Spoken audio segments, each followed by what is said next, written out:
যার বউ বিড়ি বাঁধে তার স্বামী স্বামী হওয়ার যোগ্যতা রাখে না, হাতে চুড়ি আর ব্লাউজ পরে বসিয়ে দিবেন, ওকে ট্রান্সজেন্ডার বানিয়ে দিবেন। কথা বুঝতে পারলেন না ভাইজান? আরে অর্থনীতি এটা দায়িত্ব নিবে কে? স্বামী। মেয়েরা নিবে ঘরে পরিচর্যা করা। মেয়েদের উপরে অর্থনীতি ইসলাম চাপিয়ে দেয়নি। বিয়ে দেওয়ার সময় বলে দেয় না যে তোমার ভরণ পোষণের দায়িত্ব দিয়ে দিলাম, এখন বেটা বউটাকে বিড়ি বাঁধাতে দিয়েছিস, মানে আপনার লজ্জা লাগা দরকার আছে। সুনান ইবনে মাজাহ হাদিস 3388, আল্লাহ যে খাবারকে খাওয়া হারাম করেছে তার ব্যবসাও হারাম। মদ খাওয়া হারাম, মদ তৈরি করাও হারাম, মদকে মাথায় করে বয়ে বয়ে দোকান পর্যন্ত পৌঁছে দেওয়াও হারাম। মদকে একটা লরিওয়ালা ড্রাইভিং করে নিয়ে যাবে, এই ড্রাইভারের এই অংশটুকু হারাম।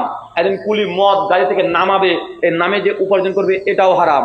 একজন ব্যক্তি ও মদ লাভ্যাংশ নেয় টেবিল মধ্যে সার্ভ করে, এটাও হারাম। কথা বুঝতে পারলেন? যে ক্যাশ কাউন্টারে বসে থাকবে মদের হিসাব রক্ষক, এটাও হারাম। আপনি বলেন বিড়ির কি অবস্থা? কি অবস্থা? যে বিড়ি বাঁধে এটাও হারাম, ওর স্বামী পাতা নিয়ে এসে দেয়, এ ডবল চিটিং বাজ, এ আরো বড় হারামি কাজ করছে।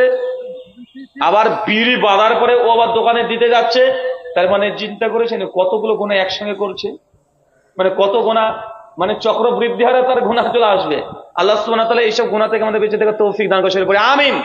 যার বউ বিড়ি বাঁধে তার স্বামী স্বামী হওয়ার যোগ্যতা রাখে না, হাতে চুড়ি আর ব্লাউজ পরে বসিয়ে দিবেন, ওকে ট্রান্সজেন্ডার বানিয়ে দিবেন।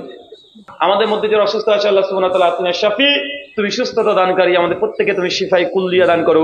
চলে পড়ি আমিন।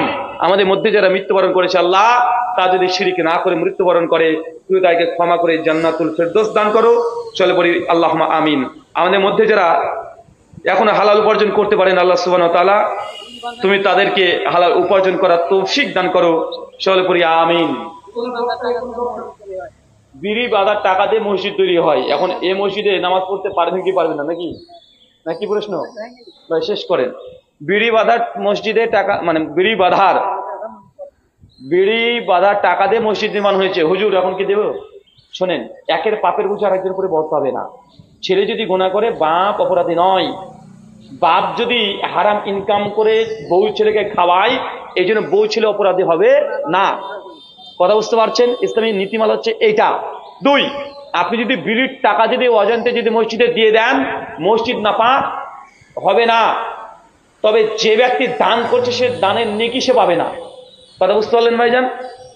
কেননা কাবা শরীফের যে অংশ দেখছেন, কাবা মসজিদের হারামে যে কাবা, এই কাবার একটা সময়তে সংস্কার করেছিল আবু জাহেল, আবু লাহাব, উদবা, সাইবা। তারা মুসলিম ছিল না কাফের ছিল? কাফের ছিল। এইটাকে দলিল বানিয়ে ইমাম শেখ সালেহ আল উসাইমিন বলেছে, যদি কোনো মসজিদের মধ্যে মসজিদে যদি কোনো অমুসলিমে যদি টাকা দিয়ে দেয়, কোনো অমুসলিমে যদি টাকা দিয়ে দেয়